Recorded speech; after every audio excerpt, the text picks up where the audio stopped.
In commercial development, there's a thing called overlapping lot lines. If you screw this up during the survey phase, there's no peaceful fix. One property literally buries the other. You get two separate deeds that claim the same 50 feet of dirt, and by the time the excavators show up to break ground, someone is losing millions. It's a survey error, just a clerical mistake on a piece of paper, but it ruins you. The legal fees alone will drain your operating account before you even get a court date.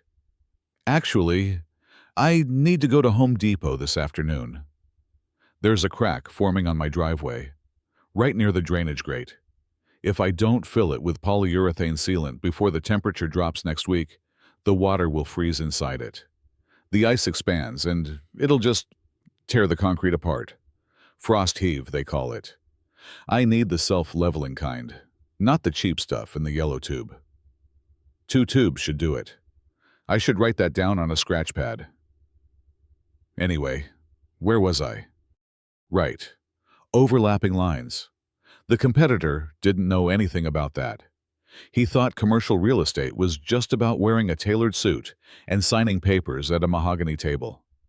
He thought he pulled off the most profitable acquisition of the decade.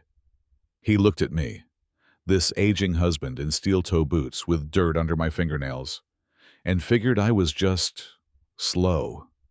A relic. Someone who didn't understand how modern business works. He was so sure he was outsmarting me.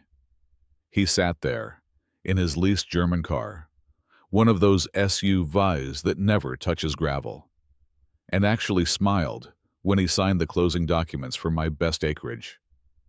He thought he was stealing my future right out from under me. And my wife. She thought the exact same thing. She was the one handing him the papers, you see. It started a few months ago. I'd come home from a site near the interstate. I was tired. My lower back was tight, the kind of tight where you can't stand up straight right away when you get out of the truck. I kept a fireproof lockbox in my home office.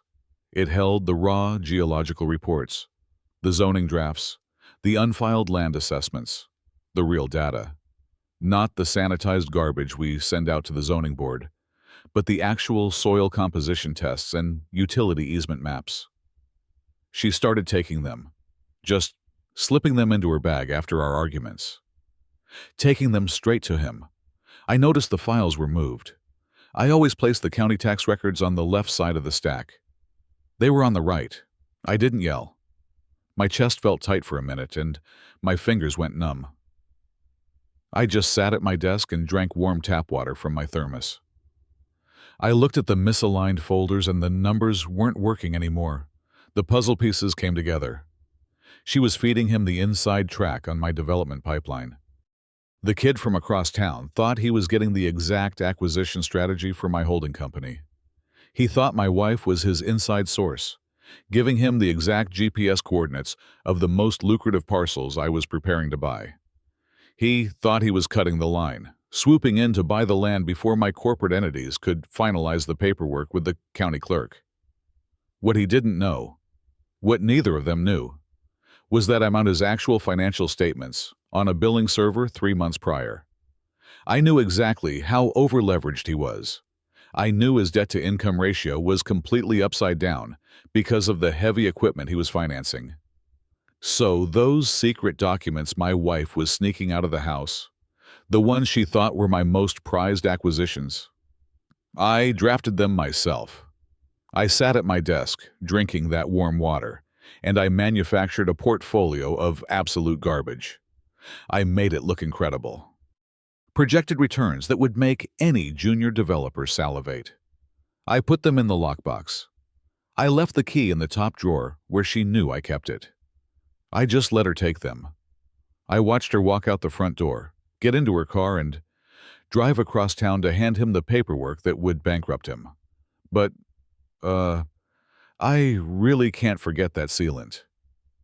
The crack is getting wider near the curb. If the city snowplow hits a raised edge of broken concrete this winter, they'll tear up the whole apron, and the neighborhood association will fine me for the repair. I'll go right after lunch. Where is the 10mm wrench? I know I left it on the workbench right next to the vise. The positive terminal on my truck battery keeps slipping loose. Every time I hit a rough expansion joint on the interstate, the dashboard electronics flicker. I really need to tighten that nut down before the connection arcs and fries the alternator.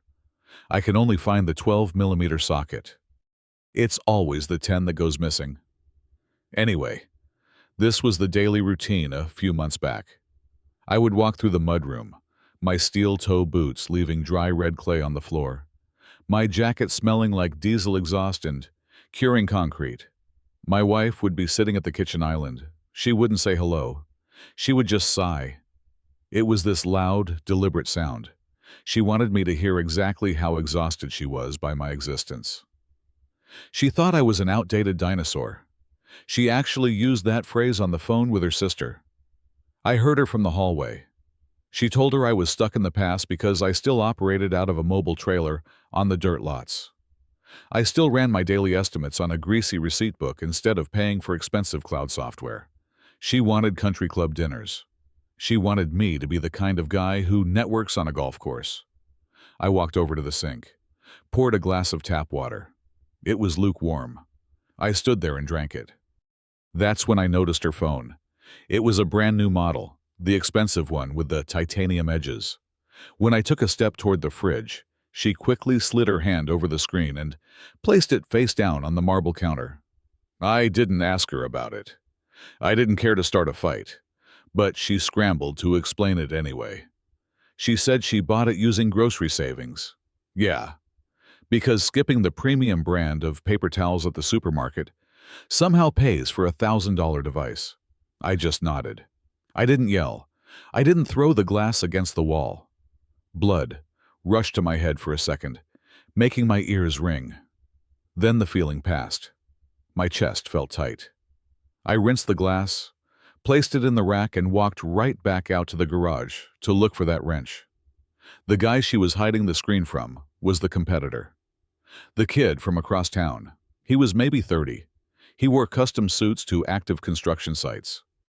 He leased a heavy-duty truck just to park it outside the municipal building, so the zoning board would think he was a major player. But there wasn't a single scratch in the bed of his truck. He financed everything. Every piece of equipment, every suit, every dinner. He lived entirely on revolving credit. My wife didn't understand how commercial loans worked. She just saw a guy who looked like a winner. She firmly believed that my refusal to take on massive debt meant my business was dying. By handing him my internal site plans, she thought she was securing her own future. She was jumping off what she assumed was a sinking ship. She really thought she was saving herself. I checked the bottom drawer of the red toolbox. Just a bunch of stripped screwdrivers and a dried-out tube of thread locker. No 10mm. Maybe it kicked under the air compressor when I was sweeping yesterday. The kid thought he was a genius. He thought he recruited the perfect corporate spy. He thought he was playing some high-stakes espionage game, extracting data right out of my home office. But real estate isn't a game. It's dirt and leverage. And I knew his leverage. I had seen his operating costs scribbled on a scratch pad during a joint planning board meeting a year ago. Things didn't add up. He was burning cash. He desperately needed a massive guaranteed payout to keep the banks from calling in his loans. He needed a sure thing, and my wife was eager to hand him one. I still can't find that wrench. I'm going to have to use a pair of heavy vice grips on the battery terminal. It'll chew up the soft metal on the nut. I hate doing that. It looks sloppy. But the truck has to start tomorrow morning. I can't be late for the pouring crew. I need to restring my weed whacker this weekend. The spool is completely jammed. It's that cheap plastic line. It melted to itself inside the housing because the engine runs too hot. I'll have to take the whole head apart with a flathead screwdriver just to clear the block. It's annoying. I hate tall grass growing against the chain link fence. Anyway, the safe. I kept a heavy steel fireproof safe in my home office. After my wife and I would argue, usually about me working late or not taking her to some expensive restaurant she saw online. She would wait until I went out to the garage. Then she'd open it. I knew she was doing it. The metal hinge made a specific clicking sound that echoed down the hallway. Inside, I left a very specific set of papers: appraisals, zoning projections, a complete mock-up of an acquisition for a massive parcel of land right off the interstate. On paper, it was a gold mine, perfect for a logistics hub or a commercial strip. The margins were huge. She would photograph them, or just take the copies I conveniently left loose on the top shelf. She took them straight to the competitor. Here is the thing about commercial real estate in the United States. You don't just buy dirt. You buy the liability attached to the dirt. Before any commercial bank will even look at a loan application for a development project, they require a Phase 1 environmental site assessment. It is basically a deep background check on the soil. You hire an engineering firm to drill core samples and check historical county records. They look for old underground storage tanks. They check for contaminated groundwater from a gas station that might have sat there 50 years ago. The documents I left in the safe included a flawless Phase 1 report. I fabricated it. I used the letterhead of an engineering firm that went out of business 2 years prior.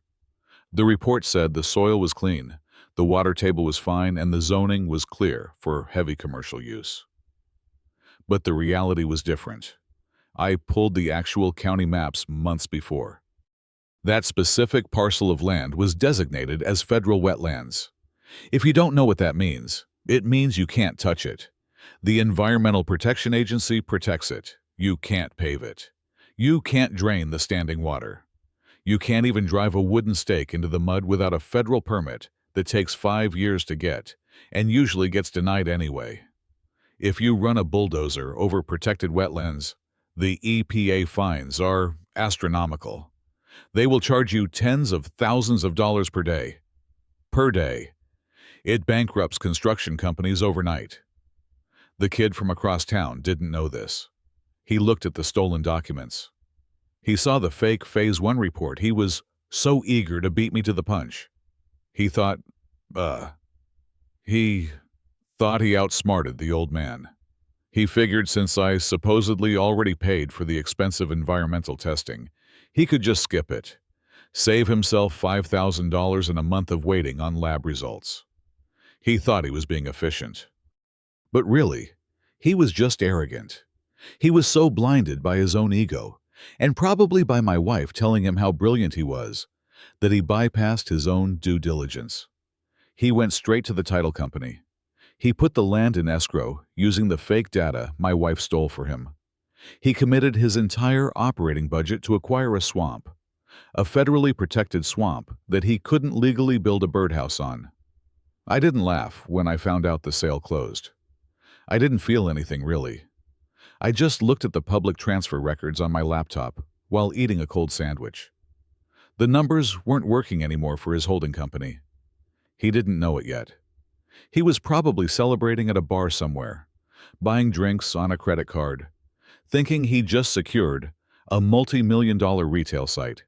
He owned the dirt now, and all the federal liability that came with it. I really need to buy the thicker trimmer line this time, the 0.095-inch stuff.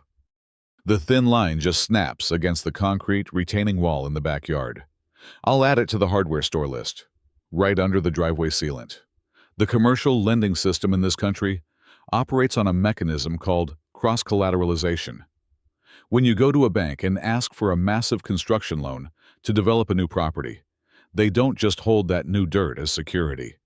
They put a blanket lien against your primary operating business. They take your equipment, your receivables, your existing properties, everything.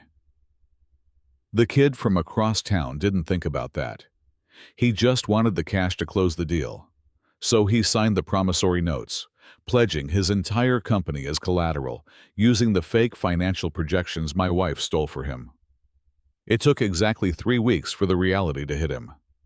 He submitted his initial site plans to the county zoning board. The county clerk took one look at the parcel number, saw the federal wetlands designation, and immediately notified the EPA. The city froze the project on the spot. I actually need to pick up a new pack of those heavy-duty scouring pads from the store. The ones with the green abrasive side. The regular yellow sponges just fall apart when you try to clean a cast iron skillet, and the grease gets stuck in the porous part. It's disgusting. Anyway, the zoning board. Once the city froze the project, the bank panicked. In commercial finance, if the collateral for a loan suddenly loses its projected value, the lender exercises a clause called calling the note. They demand payment in full, immediately. The competitor didn't have the cash. He had spent it all buying a protected swamp. The bank auditors started digging. They realized he secured his commercial line of credit using a fabricated Phase 1 environmental report. He presented my fake numbers as his own certified data to get the money. In the banking world, lying on a loan application isn't just a mistake. It is federal wire fraud. He was completely bankrupted in under a month. The bank seized his leased trucks, his office equipment, his active job sites, everything. While he was dealing with federal investigators, I was sitting in a deposition room with my lawyer. My wife sat across the table. She looked terrible. Her expensive phone was sitting face down on the table, but she wasn't touching it. We had a prenup, a standard agreement we signed years ago. But prenups can get complicated if you just file for a standard dissolution of marriage. I didn't do that. My lawyer filed a civil claim for corporate espionage and intentional dissipation of marital assets. I had the digital access logs from my home server. I had the timestamps of when the safe was opened. I had irrefutable proof she was acting as an unlicensed broker, stealing proprietary corporate data and handing it to a direct competitor. The judge didn't even blink. He looked at the evidence of the theft and invalidated any claim she had to my holding company or my savings. She got exactly what she brought into the marriage: her clothes, her personal items, and the car note she was legally obligated to pay on her own. She walked out of the courthouse with nothing. I heard from a dispatcher a few weeks later that she tried to go to the competitor. She showed up at his apartment. He had been evicted from his house by the bank, looking for a place to stay. He screamed at her in the parking lot. He was convinced she was a double agent. He thought she conspired with me from the very beginning to feed him poisoned documents and destroy his company. They tore each other apart. I didn't have to lift a finger. I sold my business 2 months later. The commercial real estate market was peaking, so I offloaded my heavy equipment, my active permits, and my clean parcels to a regional firm out of state. I liquidated everything, wire transfers straight into private accounts. I packed up my truck and drove south, across state lines. I bought a house in a quiet county where it stays warm 9 months out of the year. I don't wear steel-toe boots anymore. I don't deal with zoning boards or county clerks. I'm sitting on my back porch right now. The sun is going down. It's completely quiet. Though, the corner of this aluminum screen door is pulling away from the frame. The track is bent and the mesh is just hanging there. A wasp could easily get in through that gap. Anyway, I need to fix that screen door.